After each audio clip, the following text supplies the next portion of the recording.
Kulienti zviri sei? Uri kuchinzwa here chimbanga-mbanga pana wani? Pakaipa. Hatori ma1 ega ega. But anyway, isusu tinongobudirira. Hapana chinombonetsa. Tinobudirira. Ndiri kuposta audio iyi Kulienti pamusoro penyaya dzekufonirwa kwandakaitwa ndikagarwa neni pasi nevanhu vaitaura neni vachiratidza rudo, vachiratidza zvakare kuti vane chido neni. Ndoda kuvatenda zviri public panapa pandinogara ndichitaura pacho, nevamwe vakauya panapa zviri public, vanhu vakuru chaizvo. Handidi kuti varambe vachidzokorodza kunditsura vachitaura neni panyaya 1. Ndinofanirwa kutsiurwa ndichinzwa. Ndakaudzwa inini ndichinzi ndachinjiswa language yematauriro andinoita panapa. Zvinhu zvandakuya ndichitaura panapa hazvisiri izvo zvinotarisirwa nevanhu vakawanda kunzwa ndichitaura. Mumwe akatonditaurira achitoti zvavaitaura zviya zviya uchidzora nyoka yemabhunu, saka iwe unoda kuti uzodzorwa nani nekuti wakaratidza kuti unozviziva nekuzvinzwisisa. Saka hatidi kuti tirambe tichikudzora pane zvinhu zvaunoziva iwewe. Siyana nezvauri kuita zvekuswera uchirwisana nevanhu vanouya kuzokuataka. Ndakaudzwa ndikanzi usatarisire kuti unogona kuita zvinhu zvinongodiwa nevanhu vese chero zvakanaka sei. Saka sei uchirwa nevanhu kana vachiramba zvaunenge uchitaura nezvauri kuita iwewe. Saka ndakadzorwa. Ndoda kutenda vese vanga vachitaura, maaudios ese ari kusendwa, vari kutaura vachindisimbisa vachitaura vachiti aiwa usanyanye kutakura puresha, sekuti kumberi kwako hakuna vakuru, kune varidzi vechinhu, saka usanyanye kutakura hako puresha.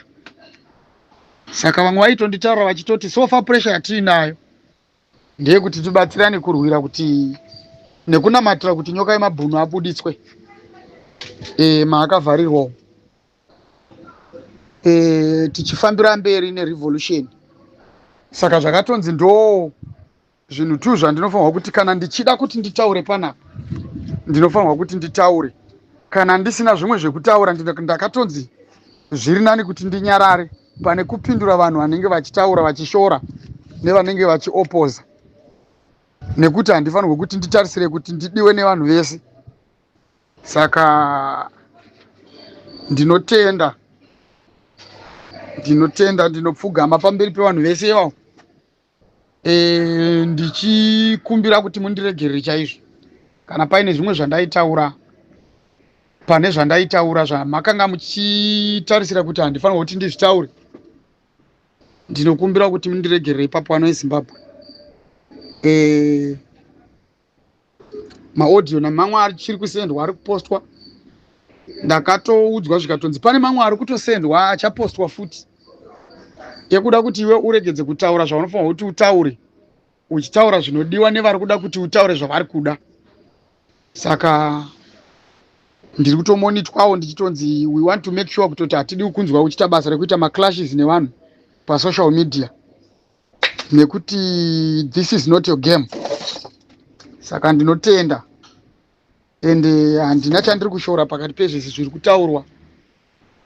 Ndinotenda ini ndichaedza, nekuti ndine hasha chaidzo neshungu dzandinadzo, asi ndichaedza kuti ndizvidzore ndisiyane hangu nezvakawanda, ndichitarisira kubudirira kwestruggle. Ndo chinhu chandiri kunzi ndifokase nezvacho nevese vari kutaura neni, vari kutaura kuti ndaapadhuze nekuzorasika. Saka ndinokutendai, maita zvenyu, maita basa. Nhau iripo vana veZimbabwe, ndofunga mese muri kuzvinzwira.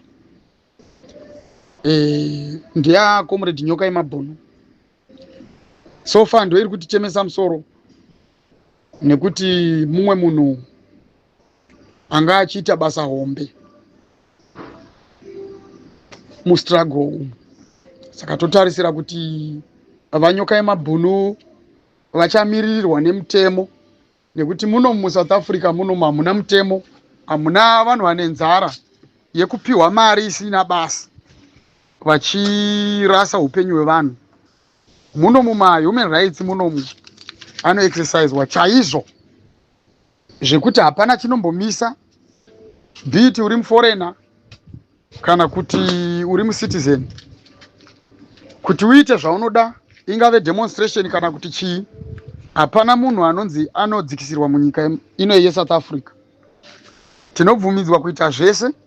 Kune protest iri kutaurwa nevanhu. Vana veZimbabwe vadeclare protest. Zvinhu zvacho zvimwe zvacho musangoti zvaitwa navageza, asi vana veZimbabwe vadeclare protest.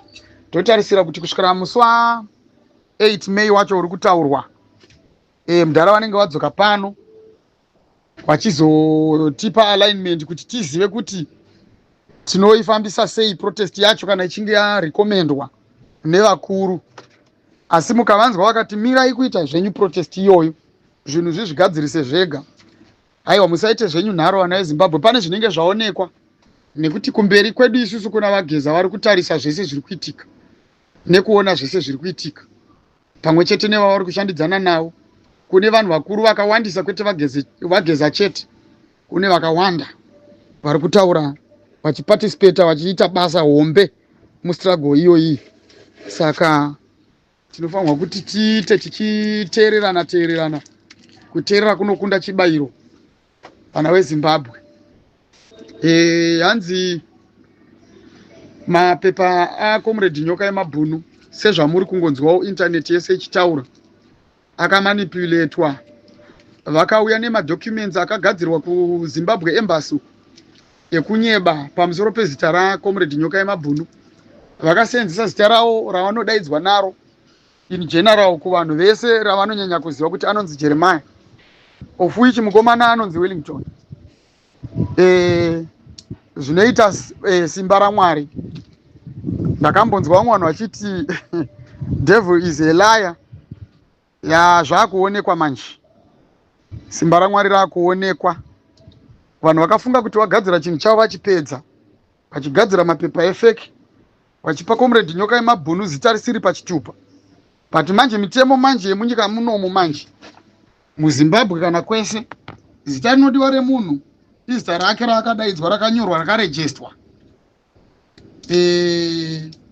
kunzi anonzani achitanga kuzvarwa, achitumidzwa zita richinyorwa pakadhi rekuchipatara, richinyorwa musystem yekunzi munhu azvarwa ava muZimbabwe anonzi Ningi. Kana achinzi Nyoka yemabhunu obva atonzi ndiNyoka yemabhunu. Zita iroro munhu iye anokura naro, sezvamunoziva. Hapana munhu asina zita. Ndo rinozodiwa pese panenge paine chinhu chinonetsa pamusoro pake, kuti agone kuidentifyika zvakanaka. Saka identification yaJeremiah yakashayikwa pamunhu wavakasunga vachiti tabata munhu anonzi Jeremiah. Yakashayikwa nekuti izita rinodaidzwa munzvimbo dzaro dzarinosenzeswa, munzvimbo yavakada kurisenzesa haisiriyo. And to make matters worse, vakazorigadzirira madocuments vachiti ndo zita rake rekuzvarwa. Ndokubva zvaratidza nekunyadzisa mashandiro ehurumende yeZimbabwe. Vakanyadzisa muno munyika muno muSouth Africa. Kunyadzisa zvakadaro, dai vanga vari vamwe vanhu vanogona kunyara. Izvi zvinonyadzisa. Izvi ndo zvinonzi zvinonyadzisa manje kuvanhu vakuru, kuuya vachitomira pamberi pedare vaine mapepa ekuda kuba munhu. Hazvibvumidzwe izvozvo. Comrade Nyoka yemabhunu is an opposition political activist. Tichida kutaura so far status yavo pari zvino kuZimbabwe. Saka sezvamunongoziva mese imimi, even nyika dzese dzinozviziva kuti muZimbabwe munhu anenge achiopoza anourayiwa. Anofesa maconsequences ari hard, anocreaterwa mhosva dzaanenge achipomerwa achikandwa mumajeri. Anoitwa kuti upenyu hwake hugone anomanipuletwa upenyu hwake kusvikira they make sure kuti anotogona kutofa if possible. Saka ndo zvinhu zviri kuda kuedza kuitwa kuna comrade Nyoka yeMabhunu. At least nyika dzese dzinozviziva, system yemuno muSouth Africa inozviziva macases ese zvese zvakaitwa neutongi hwemuZimbabwe anozivikanwa nenyika dzese. Saka izvi asi zvinyowani zvakaitirwa comrade Nyoka yeMabhunu zvekuti South Africa inogona kunyeberwa pamusoro paComrade Nyoka yeMabhunu. Saka tinotarisira kusunungurwa kwaComrade Nyoka yeMabhunu pasina zvekuti hanzi pana achazodhizwa, nekuti macivil servants emunomu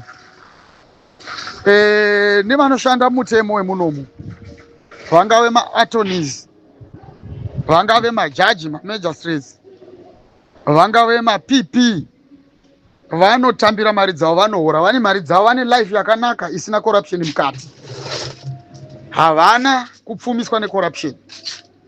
Saka kuti uwanikwe uchizomutadzisa kuti achengetedze basa rake nhasi nekuti iwewe wamupa mari inopera, iye achizoti paanofa mhuri yake inosara ichichengetwa nezvaakasenza mugovernment, andione kuti they can take that offer, nekuti anenge akutoziva kuti ndatengesa future yemhuri yangu nekuda kwemari. Saka izvozvo zvinofanirwa kuti zvitipewo hope nekuti simbisa kuti tizive kuti Comrade Nyoka yeMabhunu sooner or later, nekuti sisi tikutovada like nhasi, saka zvinogona kuti nonokera. Saka ndiri kuti sooner or later vanogona kubuditswa and vachazenge vari safe mukufamba kwenguva, nekuti vanenge vachichengetedzwa nemutemo. Sekuti munhu kana ari in exile haagoni kutiza achienda kune imwe nyika oenda kundowana mapepa nekudidi nekuita sei, nekuti kutiza government yakafanana neZANU-PF unotofanirwa kutomboshayikwa mawhereabouts ako kana kusatozikanwa. Even wapinda mune nyika isiri muforeign country uchitizira imomo, unofanirwa kuhwanda uchizovanza madetails ako neinformation yako.